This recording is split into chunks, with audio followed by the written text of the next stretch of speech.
back on Saturday. We'll go straight to questions, and our first question is from CL Brown. Go ahead, CL. Hi, Hubert.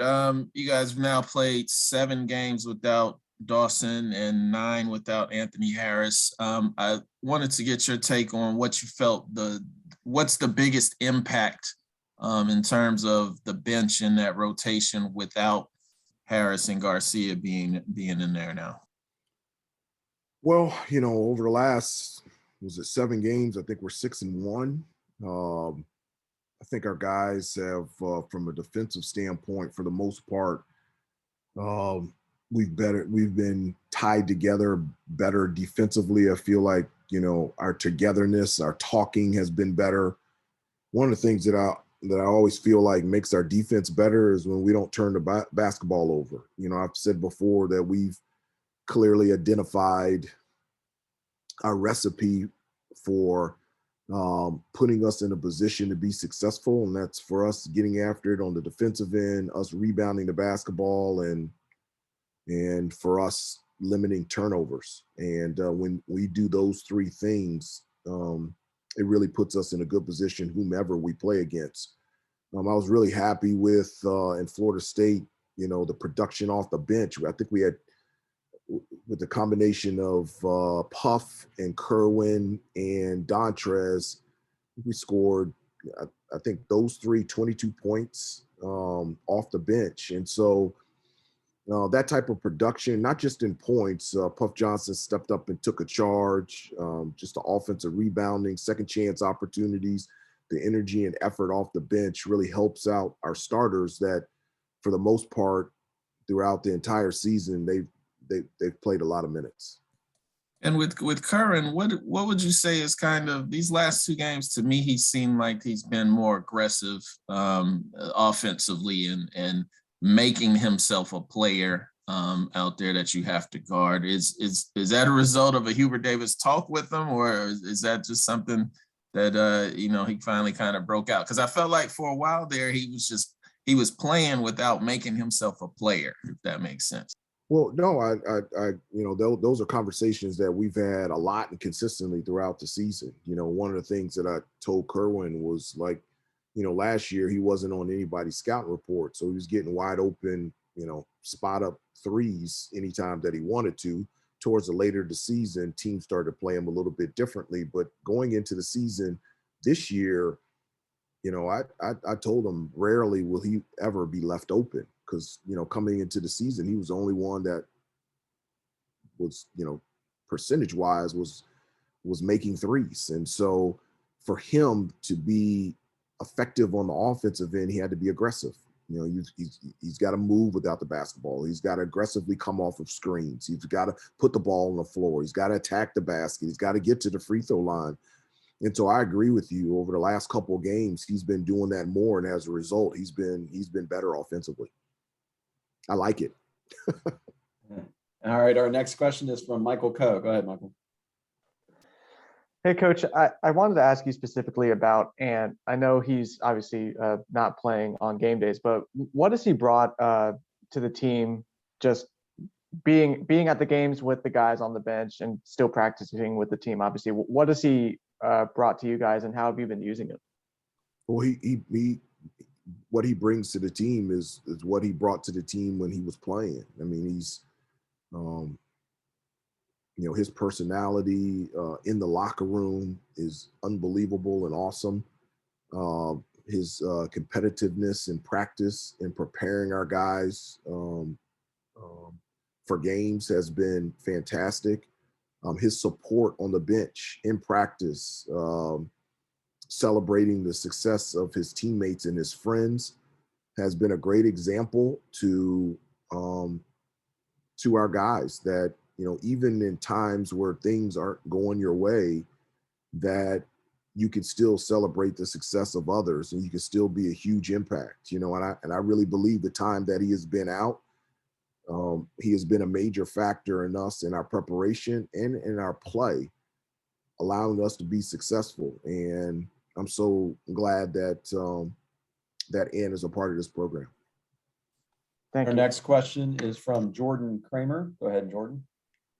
Hey, Coach, something that has really struck me about your players this season is kind of their openness and talking about mental health and that being a part of their game that they are focusing on. I know Dontrez and Leaky have both kind of talked about going to therapy and working on some of that stuff. Is that something that you and your coaching staff really encourage and try to make those resources readily available so that part of their game is as tended to as, you know, the physical part of the game?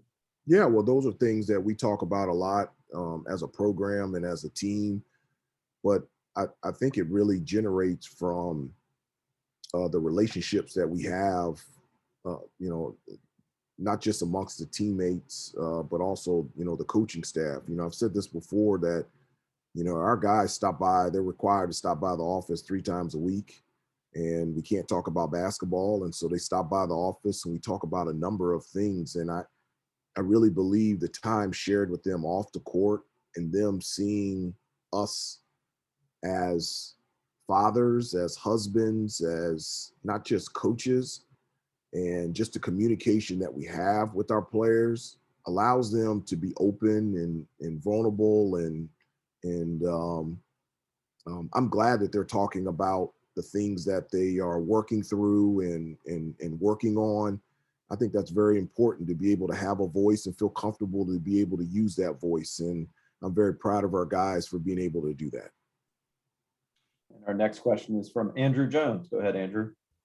Hey, Coach, going back to what CL was talking about with Kerwin, after games, since the press room's not open, we're actually doing our work at our work spot in the arena. And quite a few times I've seen Kerwin out there working, sometimes for even 2 hours afterward. He's had someone out there working with him on all kinds of ball things. He's not working on threes because we know he can hit threes. He's working on maybe the things that weren't as refined in his game. Have you seen recently some of his ability to create his own shot with the dribble, something that's coming out more in his game? And as a part of that, have you seen his confidence grow as he gets comfortable with that and knowing that when he comes into the game, he's adding something more than just being that shooter, more of a creator?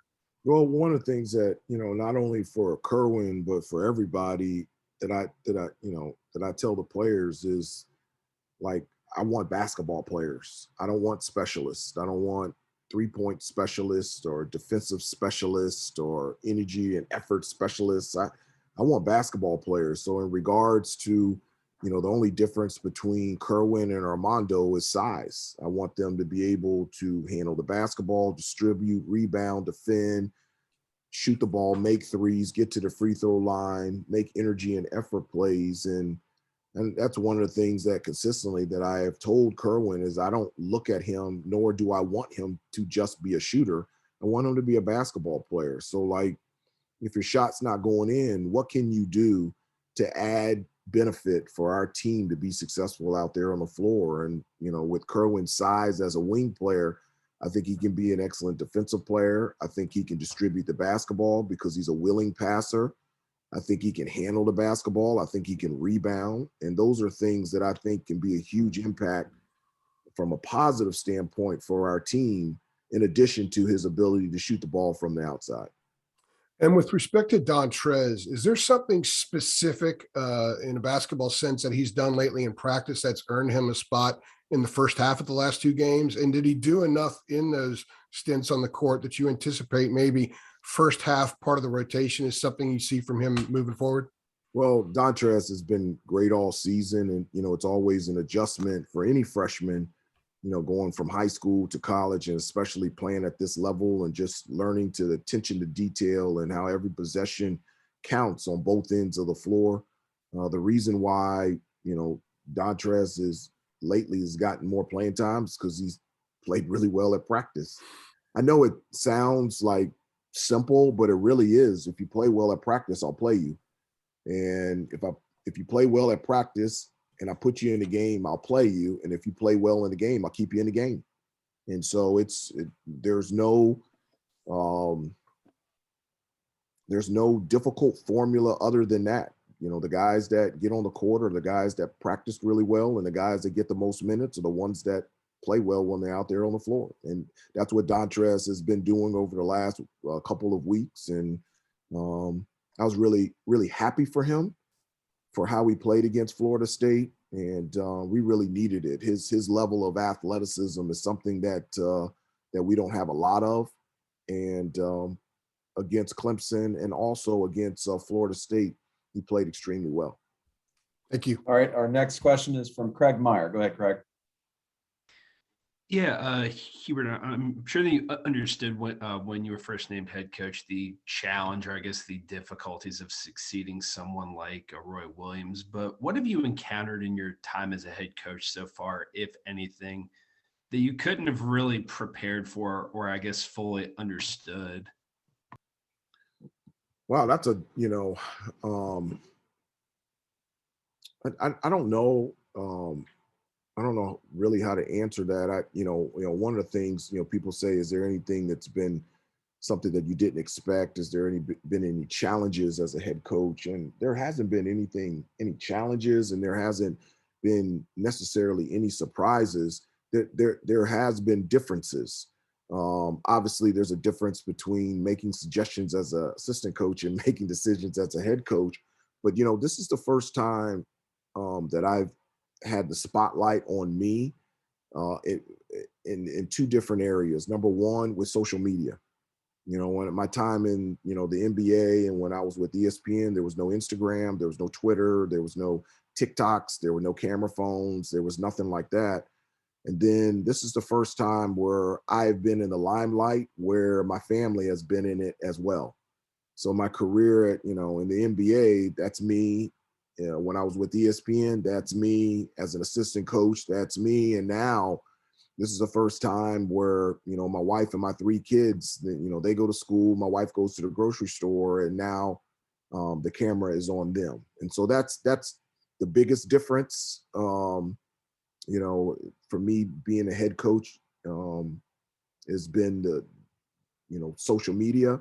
And then the second part about it is now the spotlight is on my family, not just on me. And we've got one last question from Jerry DePaula. Go ahead, Jerry. Hubert, thanks for your time. I noticed Puff Johnson has been playing more lately, and you mentioned him taking the charge the other day. Yeah. How frustrating has the past 2 years been for him with his injuries, and what do you expect from him going forward the rest of this season?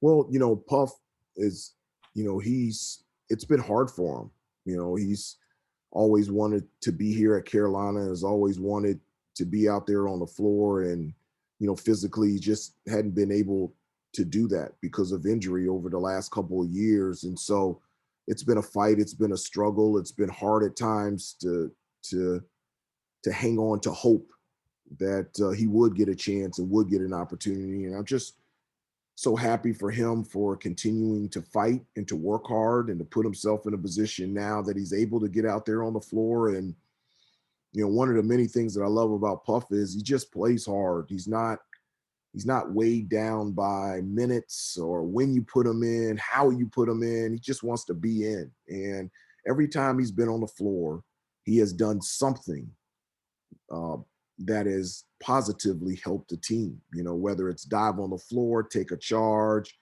make a three. He has great size and versatility. And to have that option of him and Dontrez coming off the bench with their versatility and size is something that over the last couple of weeks has been a huge benefit for us. Thank you. All right, Coach, we're all out of time. Thank you very much for joining us, and best of luck this week. Okay, thank you very much. Have a good week. All right, everyone, that concludes the conference call, and Andy will be back in the chair next week, and we'll see you then. Thanks, Kevin. Kev. Take care. Appreciate you.